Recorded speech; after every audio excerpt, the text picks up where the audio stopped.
Alba Story prezanton. Për mua fjala xhaxha ka pasur gjithmonë një kuptim pak më ndryshe nga të tjerët.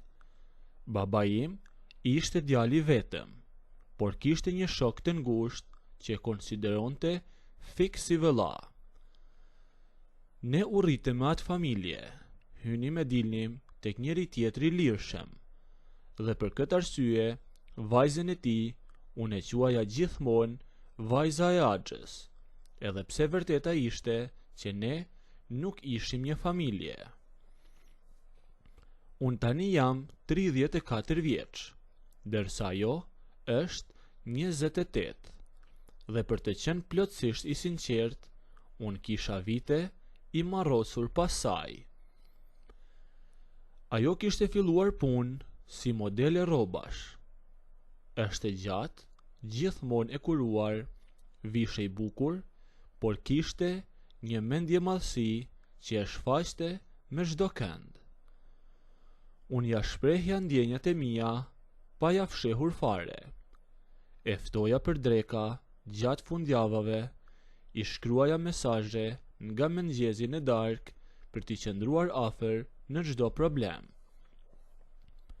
Me pak fjalë e trajtoja si gjën më të rëndësishme, por ajo më mbante gjithmonë në distancë.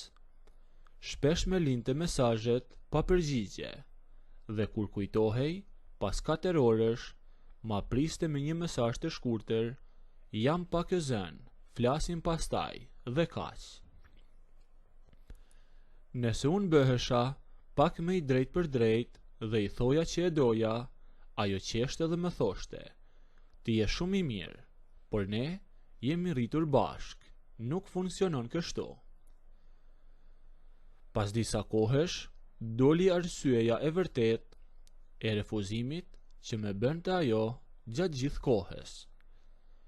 Ajo kishte njohur një djalë shumë të pasur, një nga ata tipat që bënin pushime në jahte. Ai tipi rrinte vetëm në resorte dhe pothuajse shpërndante para tek vajza e Axhës.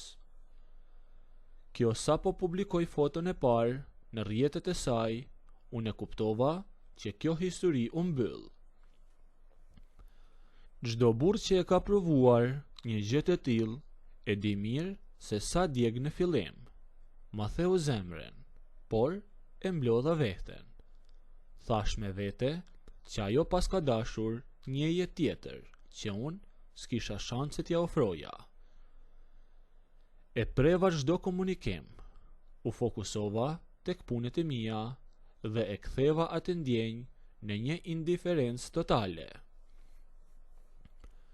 Historia saj me lekët nuk shkoi gjatë.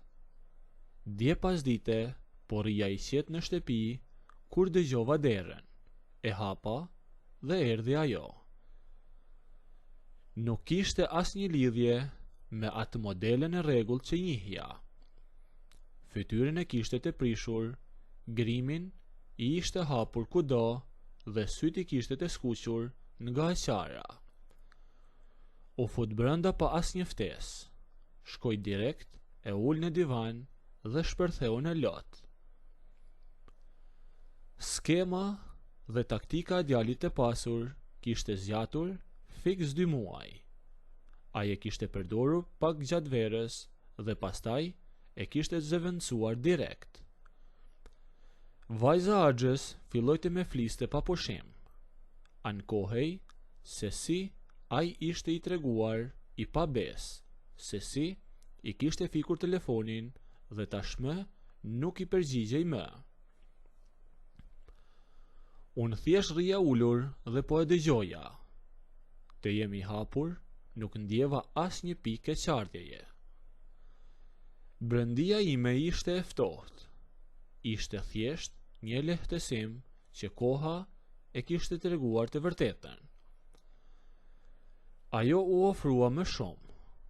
U mbështet tek krahu im duke qarë më zë, e me përqafoi fort. "Më fal", më tha me një zë të ulët dhe të ngjirur. Kam qenë shumë mendje madhe. Eca pas lekut dhe ja si përfundova. Te kam refuzuar gjithat kohë ty që me ke trajtuar aq mirë, më thoshte ajo. Unë si thash asgjë. Fiks në atë moment, ajo ngriti kokën nga krahu im, më ofrua dhe me puthi direkt në buzë. Puthja asaj ishte që të kërkonte diku strehim dhe ishte një lloj kërkimfalje. Por për mua gjërat kishin ndryshuar totalisht me kohën. Unë nuk ndjeja asgjë më për të.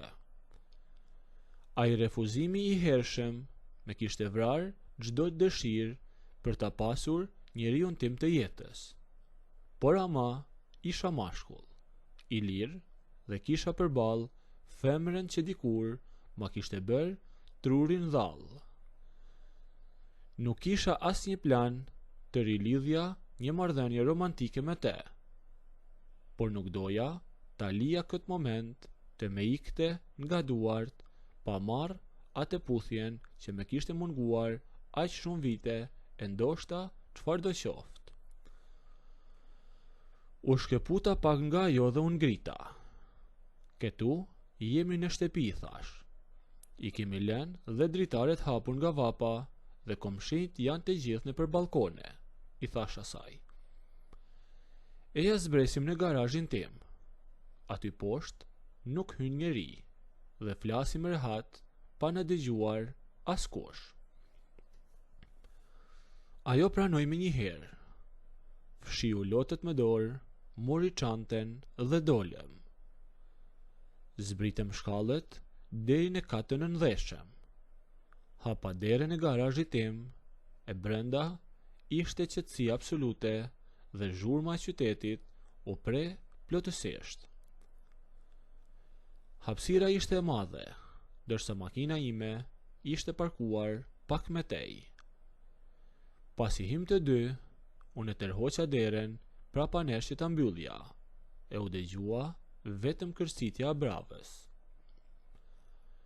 Ajo u kthyen nga unë për të vazhduar sërish të me tregonte dhe të ankohej për tani ishte dashurin e saj. Unë tha jam vetëm, nuk e di çfarë të bëj. Ai ndoshta me kurr, por unë nuk e lash të fliste me gjatë. Nuk doja me llafe. I dola përpara, i zura rrugën, fiks midis derës së makinës dhe murit, e nuk i bëra asnjë pyetje, nuk i dhash asnjë shpjegim dhe nuk u mendova dy herë, e as atë nuk e lash që të mendohej. E kapa direkt me duart e mia tek beli dhe me një lëvizje e ngrita peshën e saj nga dyshemeja dhe e mbajta të përqafuar në krahët e mi. Ajo jo vetëm që nuk rezistoi fare, por u lëshua plotësisht drejt meje.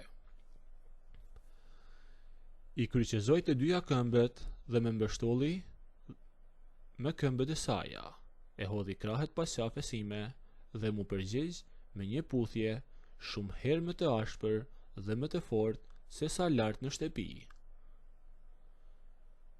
Në atë garazh të izoluar nuk kishte me as lot, as falje për djalin e pasur e as premtime për të ardhmen. Ishte thjesht ajo dëshira e kahmoçme që aty shpërtheu. Unë po merrja atë që kisha dashur për vitet e tëra, pa asnjë interes për të nesërmen, dhe ajo po kërkonte një moment për ta fshirë realitetin, e çdo gjë që bëm aty filloi me një puthje e pastaj, pasi që u puthem gjëre gjatë, e ula në dysheme. Nëse doni të ndëgjoni historinë deri në fund, bëjini videon like, a nëse nuk doni, abonohuni ose bëjini subscribe.